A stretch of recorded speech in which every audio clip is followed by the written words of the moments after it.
আমরা যেটা এখানে আলোচনা করছি না, further stages in the practice of yoga. তো এই যোগ সাধনার জন্য যোগী সে আরো উন্নতি সাধন করার জন্য তাকে কি কি করতে হয়, তো সে ব্যাপারে মূলত এখানে আমরা দেখব। ভার্স নাম্বার 19 থেকে আমরা শুরু করছি। যথা দীপ নিবাতস্থ নেঙ্গতে সোপমা স্মৃতা যোগিনা যত চিত্তস্য যুঞ্জতো যোগমাত্মনঃ। অনুবাদ: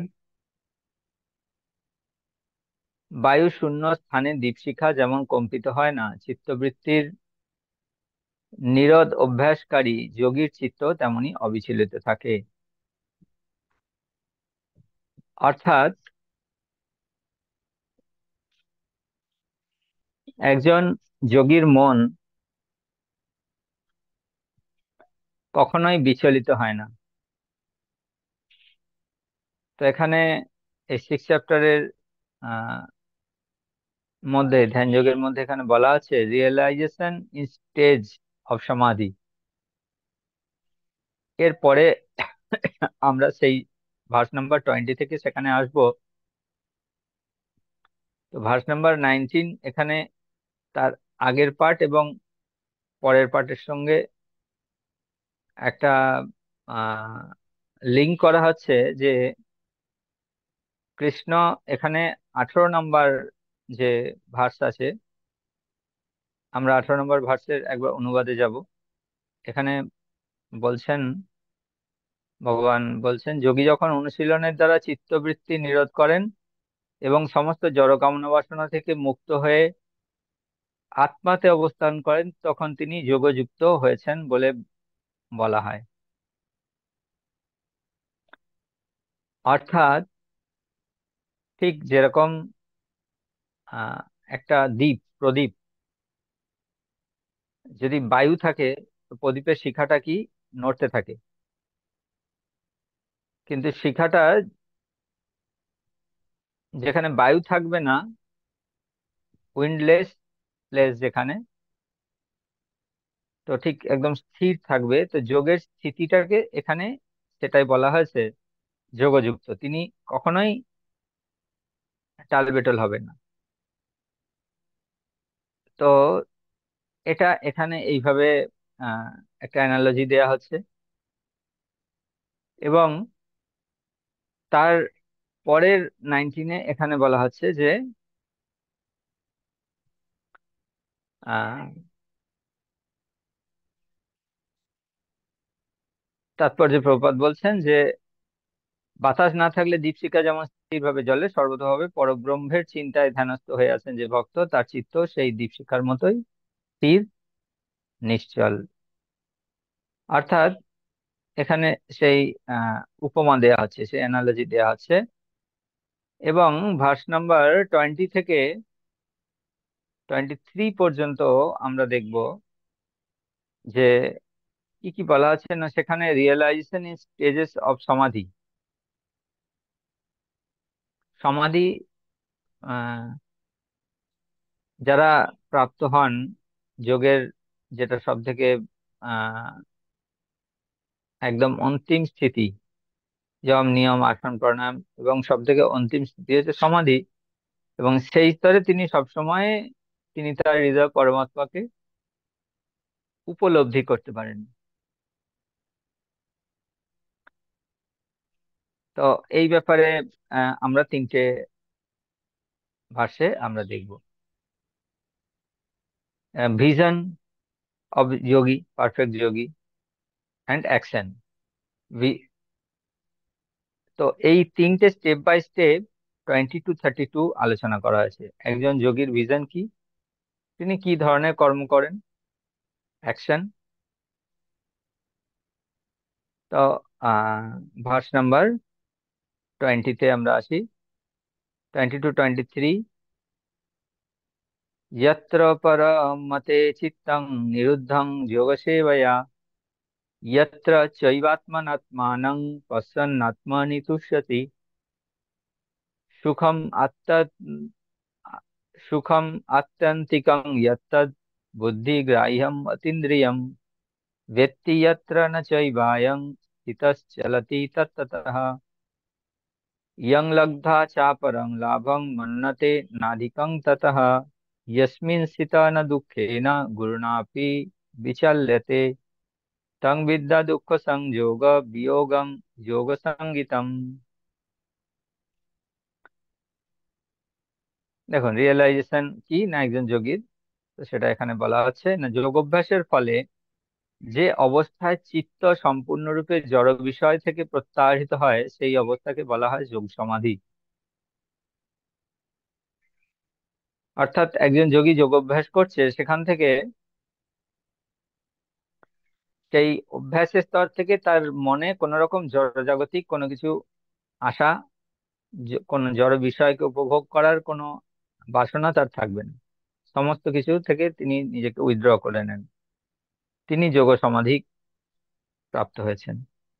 এই অবস্থায় শুদ্ধ অন্তঃকরণ দ্বারা আত্মাকে উপলব্ধি করে যোগী আত্মাতেই পরম আনন্দ আস্বাদন করেন।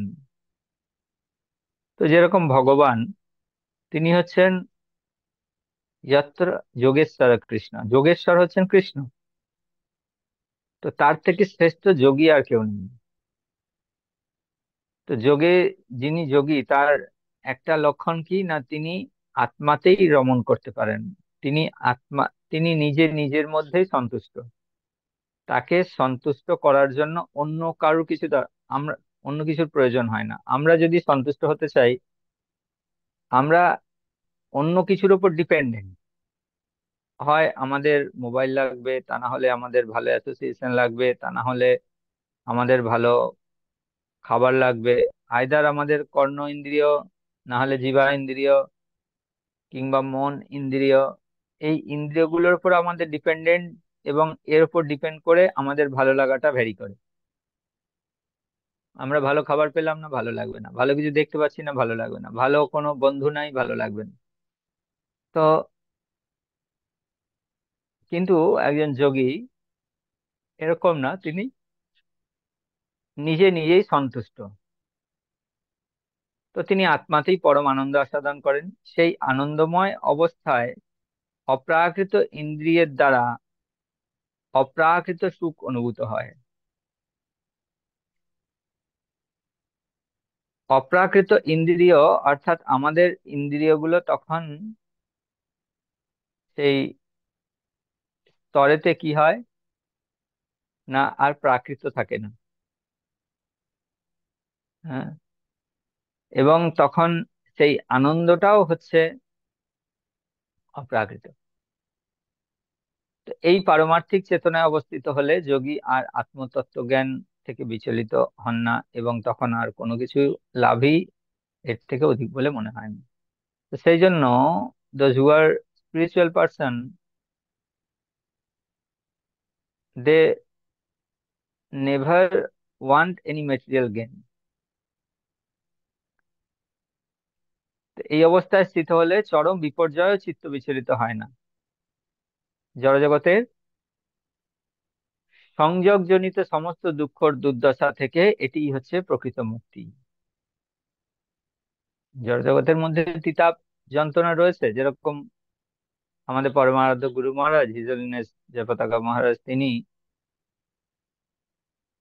আমাদের যখন কোনো ব্যাধি হয়, আমাদের যখন কোনো শরীর খারাপ হয়, তো আমরা কতটা কষ্টের মধ্যে জর্জরিত হয়ে থাকি, আমাদের কতটা দুঃখের মধ্যে, আমরা কতটা দুঃখের মধ্যে জর্জরিত হয়ে থাকি, কত রকম চিন্তা, কখন সুস্থ হব, কখন এই কাজটা ভালো করে করতে পারবো।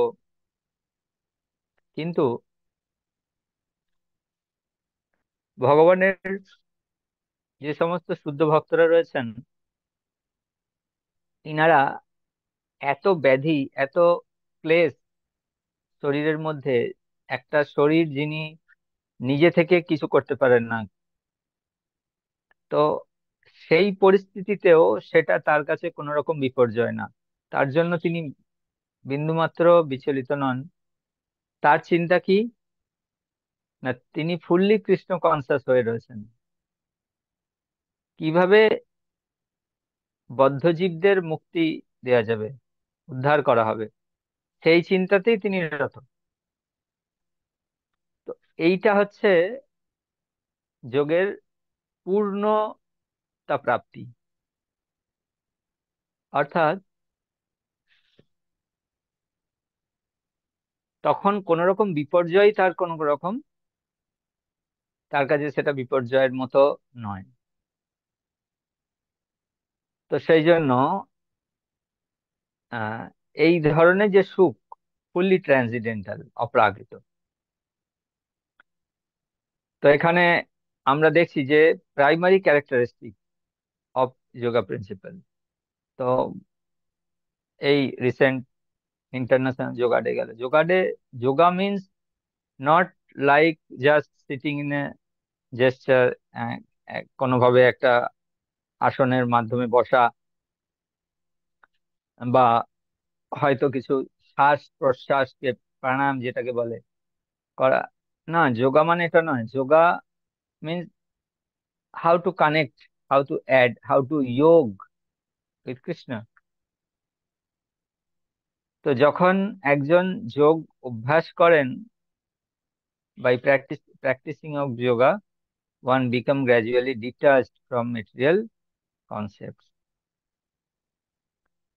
তো যোগ সাধন করা হচ্ছে, তার মাধ্যমে যদি আমি জড়জগতের যে কন্টামিনেশন রয়েছে, যে জড়জগতের যে বাউন্ড, আমরা বদ্ধ হয়ে রয়েছি, সেই বাউন্ড থেকে, বাইন্ডিং সিচুয়েশন থেকে আমাদের কিভাবে আমরা মুক্ত হব। তো সেটাই হচ্ছে আহ যোগিক প্রিন্সিপাল। আর সমাধি, হোয়াট ইজ অ্যাকচুয়াল সমাধি? সমাধিটা কি? না, যখন একজন যোগী রিয়েলাইজ করেন তার হৃদয়ের মধ্যে পরমাত্মাকে থ্রু ট্রান্সিডেন্টাল মাইন্ড অ্যান্ড ইন্টেলিজেন্স। তো যোগ সাধনা করতে করতে তার যে মন বুদ্ধি, সেগুলো কি হয়ে যায়? অপ্রাকৃত হয়ে যায়। অর্থাৎ চিন্ময় মন দিয়ে তিনি তখন চিন্ময় কিছু চিন্তা করতে পারেন। তো এখানে প্রথমেই বলা হচ্ছে, যোগ অনুশীলন করার ফলে ক্রমশ জড় বিষয়ের প্রতি অনাসক্তি আসে। অর্থাৎ মানুষ যোগ সাধনা করে কেন, যোগ অভ্যাস করে কেন? শরীর স্বাস্থ্য ঠিক থাকবে বলে। শরীর ঠিক থাকবে, that mean we are attached with our body. শরীরটাকে ঠিক রাখতে হবে, সেই জন্য যোগ করছি, মানে আমি আমার শরীরের প্রতি আসক্ত হয়ে রয়েছি। কিন্তু শরীরটা ঠিক রাখতে হবে, যদি এই কনসাসনেস নিয়ে, যদি এই ফিলোসফি নিয়ে আমি শরীরটা ঠিক রাখতে চাই, যে না, এই শরীরটাই আমার একমাত্র মূলধন, যার মাধ্যমে আমি ভগবানকে পেতে পারি। এই শরীরটাই আমার একমাত্র গাড়ি, যে গাড়িটার দ্বারা আমি ভগবত ধামে যেতে পারি। এই কনসেপ্ট নিয়ে যখন আমি আমার শরীরটাকে আহ সুস্থ রাখার কথা চিন্তা করছি, দ্যাটস অল রাইট। কিন্তু যদি এই শরীরটা দিয়ে আমি বেশি দিন উপভোগ করব, এই শরীরটা দিয়ে আমি বেশি এনজয় করব, যতদিন পারবো এই জড়জগৎকে আমি এনজয় করব, তার মানে আমরা এই জড় বিষয়ের প্রতি প্রতি আসক্ত হয়ে রয়েছি। তো এটা যোগের উদ্দেশ্য নয়। তো জড় বিষয়ের প্রতি অনাসক্তি, এটা হচ্ছে প্রথম লক্ষণ। তারপরে যোগী যখন সমাধিতে স্থিত হন, যার অর্থ হচ্ছে তিনি আত্মা এবং পরমাত্মাকে এক বলে মনে করার ভ্রম থেকে মুক্ত হয়ে অপ্রাকৃত ইন্দ্রিয় চিত্তের দ্বারা পরমাত্মাকে অনুভব করেন। অর্থাৎ তিনি তখন বুঝতে পারেন তার হৃদয়ে পরমাত্মা রয়েছেন, এবং নিজেকে আত্মা বলে তিনি বুঝতে পারেন, এবং সেই আত্মা এবং পরমাত্মা কিভাবে কানেক্ট হবে, তো সে ব্যাপারে তিনি সেটাকে বুঝতে পারেন।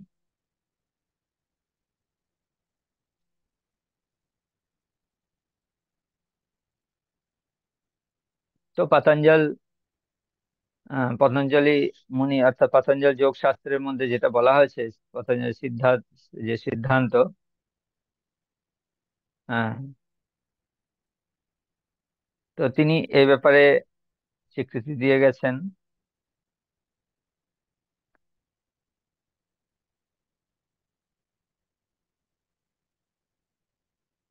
এখানে মহাপ্রভু যেটা বলছেন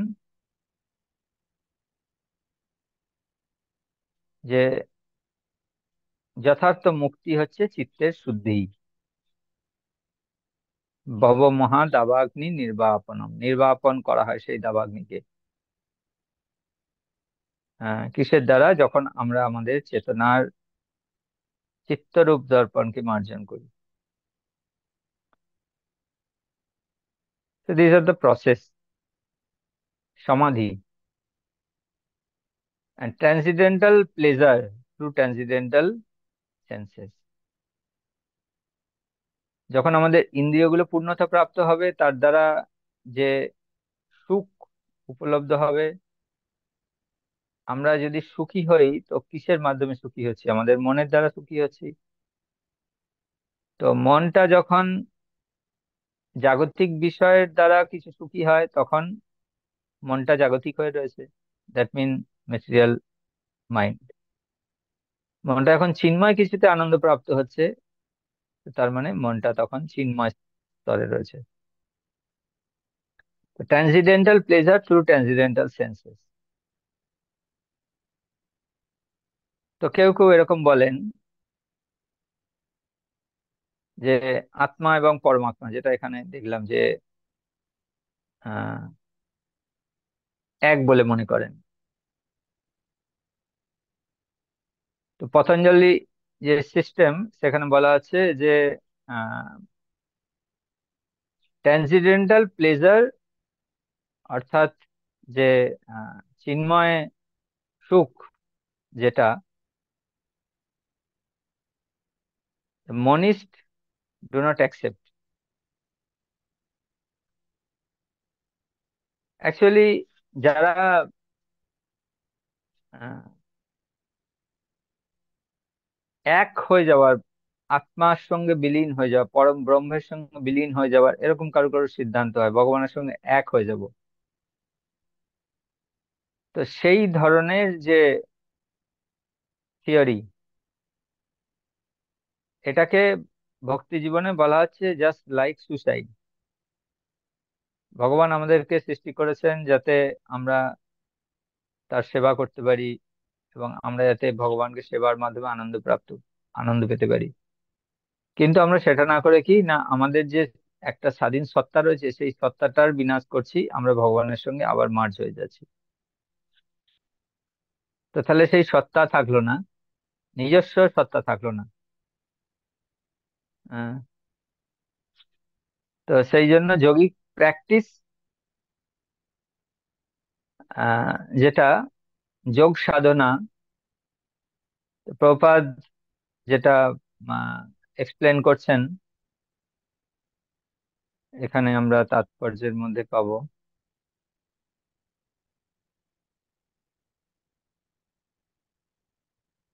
হুম, নির্বাণের পরে অর্থাৎ জড় অস্তিত্বের সমাপ্তি হলে কৃষ্ণ ভাবনামৃত নামক ভগবত সেবার চিন্ময় ক্রিয়াকলাপ শুরু হয়। অর্থাৎ আহ স্বরূপেণ ব্যবস্থিতি, জীবাত্মার যথার্থ স্বরূপ, জীবের স্বরূপ হয় কৃষ্ণের নিত্য দাস, তখন সেই স্থিতিতে একজন যোগী আসতে পারে, তখন সে ভক্ত হতে পারে। এই স্বরূপ যখন বিষয় শক্তির দ্বারা আবৃত থাকে, তখন জীবাত্মা মায়াগ্রস্ত হয়। যতক্ষণ আমরা নিজের স্বরূপটাকে বুঝতে পারছি না, ততক্ষণ মায়ার দ্বারা কভার্ড রয়েছি। এই বিষয় শক্তি বা ভবরোগ থেকে মুক্ত হওয়ার অর্থ এই নয় যে তখন আদি নিত্য স্বরূপের বিনাশ হয়। তো পতঞ্জলি মুনি এই সত্যের সমর্থন করে বলেছেন যে কৈবল্যং স্বরূপ প্রতিষ্ঠা বা চিৎ শক্তি রীতি। এই চিৎ শক্তি বা অপ্রাকৃত আনন্দ হচ্ছে যথার্থ জীবন। তো বেদান্ত সূত্রেও সে কথা বলা হয়েছে, আনন্দময় অভ্যাস। অপ্রাকৃত আনন্দই হচ্ছে যোগের চরম লক্ষ্য, এবং ভক্তি যোগ সাধন করার মাধ্যমে অনায়াসে এই আনন্দ লাভ করা যায়। এখানে আনন্দই আনন্দ। তো সেজন্য বলা হচ্ছে যে আনন্দম বুদ্ধিবর্ধনম প্রতি পদং পূর্ণ অমৃত আস্বাদনম। তো যখন কেউ আনন্দ করে, আনন্দের বিভিন্ন রকম ক্যাটাগরি রয়েছে। কোনো মানুষ, সে আনন্দ করছে, তার আনন্দটা কিসের ওপর ভিত্তি করে? না কোনো কিছু প্রাপ্তির ওপর ভিত্তি করে। অর্থাৎ সে ভালো কিছু পাচ্ছে, ভালো কিছু উপভোগ করতে পারছে, ভালো খাবার, ভালো পোশাক। তো তার উপর ভিত্তি করে তার আনন্দ, স্থূল স্তরের আনন্দ। সূক্ষ্ম স্তরের আনন্দ হয়তো ইন্ডিয়া জিতছে, T20 ওয়ার্ল্ড কাপ হচ্ছে, খেলা দেখছে, ইন্ডিয়া জিতলো, তার একটা অপ্রাকৃত আনন্দ হচ্ছে, তার সূক্ষ্ম আনন্দ। বা কেউ হয়তো কিছু খেলছে, সে সেই আনন্দ প্রাপ্ত হলো, তো তার সুনাম যশ বৃদ্ধি হচ্ছে, তাতে আনন্দ পাচ্ছে। নিজের হোক বা ভারতের হোক, যে কোনো ভাবেই তার সুনাম বৃদ্ধি হচ্ছে, সূক্ষ্ম স্তরের আনন্দ। এবং অপ্রাকৃত আনন্দ যেটা হচ্ছে, এই যে আনন্দগুলো, এগুলো অপ্রাকৃত না। সূক্ষ্ম এবং স্থূল স্তরের যে আনন্দ, এটা হচ্ছে জাগতিক, যেটা প্রাকৃত। কিন্তু অপ্রাকৃত স্তরের যে আনন্দ, সেই আনন্দের কোনো সীমা নাই। সাপোজ কেউ যদি ভালো পোশাক, ভালো খাবার যদি পায়, তার আনন্দের একটা সীমা আছে। ভালো পোশাক আমি পেয়ে গেলাম, ভালো খাবার পেয়ে গেলাম, ব্যাস, খেতে খেতে খেতে খেতে খেতে খেতে আর সেটা খেতে পারবো না, খাবারটা দিলে বমি হয়ে যাবে। বা ভালো পোশাক পরতে পরতে, সেই পোশাক কতদিন পরবো? 1 মাস, 2 মাস, 1 বছর, 2 বছর, ব্যাস, এটা পরতে ইচ্ছা করবে না। তো এটা সীমা রয়েছে। বা কোনো কিছু খেলায় জেতা, মান যশ বৃদ্ধি পাচ্ছে, তো তার একটা লিমিট রয়েছে, সেই লিমিটকে সে ক্রস করতে পারে না। কিন্তু অপ্রাকৃত আনন্দ এরকম, তার কোনো লিমিট নেই। সেই জন্য বলা হচ্ছে আনন্দম বুদ্ধি বর্ধনম। দিন দিন সেটা বাড়তে থাকে, সেখানে কমার কোনো চান্স নেই। তো সেই জন্য প্রতি পদে তিনি পূর্ণ অমৃত আস্বাদন করেন। এটা হচ্ছে আহ অপ্রাকৃত আনন্দ। তো এখানে প্রপাত তাৎপর্যের মধ্যে দিচ্ছেন আমাদেরকে যে যোগ পদ্ধতিতে 2 রকমের সমাধি রয়েছে, একটা সম্প্রজ্ঞাত সমাধি, অসম্প্রজ্ঞাত সমাধি। তো নানা রকম দার্শনিক অন্বেষণের দ্বারা অপ্রাকৃত স্থিতিকে বলা হচ্ছে সম্প্রজ্ঞাত। তো দার্শনিক অন্বেষণের দ্বারা, ফিলোসফিক্যাল আন্ডারস্ট্যান্ডিং, আর কোন রকম জড় বিষয়ানন্দ ভোগের সম্বন্ধ থাকে না। কারণ অসম্প্রজ্ঞাত সমাধিতে কোন রকম জড় বিষয়ানন্দ ভোগের সম্বন্ধ থাকে না, কারণ এই স্থিতিতে তিনি সব রকম ইন্দ্রিয়জাত সুখের অতীত। তা সম্প্রজ্ঞাত এবং অসম্প্রজ্ঞাত। তো চিন্ময় স্বরূপে যে যোগী, তিনি কখনোই কোনো কিছুর দ্বারা বিচলিত হন না। কেন? কোনো কিছু তাকে আহ তাকে কি বলা হয়, কোনো কিছু তো, কোনো কিছুর দ্বারা তার মাইন্ড ডুইন্ডলিং হয় না, কখনো বিচলিত হয় না, কখনো টালবেটল হয় না। তো সেই জন্য আধুনিক যুগে তথাকথিত যোগ, যা বিভিন্ন ইন্দ্রিয় সুখ ভোগের সঙ্গে যুক্ত, তা পরস্পর বিরোধী। যোগ সাধনা করলে খিদে বৃদ্ধি পাবে, এই যোগ করলে তার ঘুম ভালো হবে, these all are the philosophy of rascal. তো প্রপাত এখানে বলছেন স্টেট কার্ড, মৈথুন ও মদ্যপানে আসক্ত হয়ে যে নিজেকে যোগী বলে, সে উপহাসের পাত্র। এমনকি যে যোগী যৌগিক সিদ্ধির প্রতি আকৃষ্ট, সেও যথার্থ যোগী নয়। যৌগিক সিদ্ধি মানে অনিমা লঘিমা, যে সমস্ত আহ বসিতা প্রাপ্তি, এই ধরনের সিদ্ধি রয়েছে, যেগুলো হচ্ছে আহ কেউ হয়তো হাওয়ার থেকে নিজেকে হালকা করে নিতে পারে, কেউ ছোট থেকে একদম ছোট হয়ে যেতে পারে। হ্যাঁ, তো এরকম ধরনের যারা যোগী, যেমন কালকেই আমাদের মন্দিরে আহ এসকে শ্রীরাম গোবিন্দ প্রভুজি ক্লাস দিচ্ছিলেন, তো একবার জগন্নাথ মন্দিরে একটা তান্ত্রিক এসেছে, সেই তান্ত্রিক ভ্রমর হয়ে মন্দিরের দরজা বন্ধ ছিল, ভ্রমর হয়ে মন্দিরের ভেতরে ঢুকছে। তো সে এক প্রকার যোগ সিদ্ধি লাভ করেছে। সে যা খুশি রূপ ধারণ করতে পারে, সে ছোট হয়ে যেতে পারে। তো এই ধরনের, এটা যোগের উদ্দেশ্য না। এই ধরনের সিদ্ধি, এগুলো আবার কি, মৃত্যুর পরে এই ধরনের সিদ্ধির কোনো স্থায়িত্ব থাকে না। হ্যাঁ। তো যারা যোগ ব্যায়ামের কসরত দেখায় অথবা তাদের সিদ্ধি প্রদর্শন করে ম্যাজিক দেখায়, তারা যোগের অপব্যবহার করছে। এখন ম্যাক্সিমাম যোগী কি, সেম, যোগা মিন্স যোগা ব্যায়াম, শারীরিক কসরত। তো এই যুগে যোগ সাধনা শ্রেষ্ঠ পন্থা হচ্ছে কৃষ্ণ ভাবনা, এবং এই যোগ সাধনা ব্যর্থ হয় না। হ্যাঁ, এটা হচ্ছে টপ মোস্ট যোগিক প্রসেস, কি না, ভক্তি যোগ। তো এই শঠতাপূর্ণ এই কলিযুগে হঠযোগ, ধ্যানযোগ এবং জ্ঞানযোগ অনুশীলনের পথে অনেক বাধা বিপত্তি আছে, কিন্তু কর্মযোগ অথবা ভক্তি যোগ অনুশীলনে তেমন কোনো অসুবিধা নেই। তো এই যতক্ষণ আমাদের এই শরীরটা রয়েছে, এখানে রেকমেন্ড প্রবাদ কনক্লুশন দিচ্ছেন, যতক্ষণ আমাদের এই শরীরটা রয়েছে, আমাদের আহার নিদ্রা ভয় মৈথুন আদি জড় দেহের চাহিদাগুলি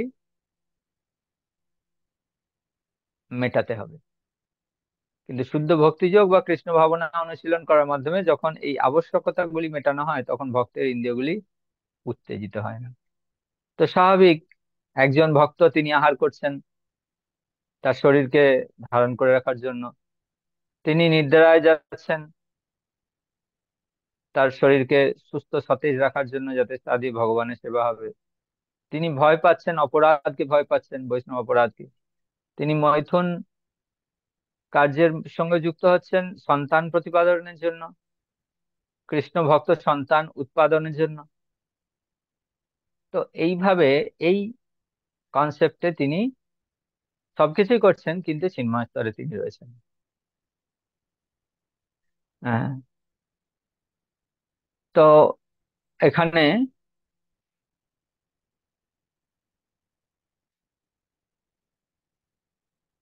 তিনি দুর্ঘটনা, রোগ, অভাব, এমনকি অতি নিকট আত্মীয়ের মৃত্যু আদি প্রাসঙ্গিক ঘটনাতেও নির্বিকার থাকেন। হম। তো তাই তিনি কি করেন না, অপ্রাসঙ্গিক যা কিছু রয়েছে তিনি সহ্য করেন।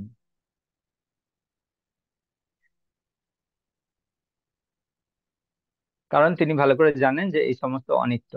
এইটা জেনে তিনি কখনোই বিচলিত হন না। তো এটা হচ্ছে একজন যোগীর আহ যোগ সিদ্ধির যে স্তর, আহ, অর্থাৎ যোগিক প্র্যাকটিস, যোগিক প্রিন্সিপাল, এখানে এই তিনটে ভার্সের মধ্যে প্রপাদ দিয়েছেন। ঠিক আছে, আমরা তাহলে পরের দিন আবার 20 to 23 হলো, 24 থেকে আমরা পরের দিন আলোচনা করব।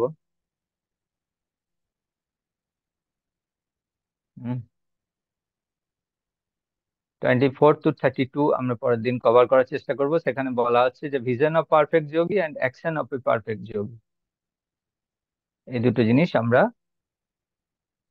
দেখব। जय श्रीमद् भगवद गीता यथा यथा की जय, जगत गुरु श्रील प्रभुपाद की जय, गौर प्रेमानंदे हरि।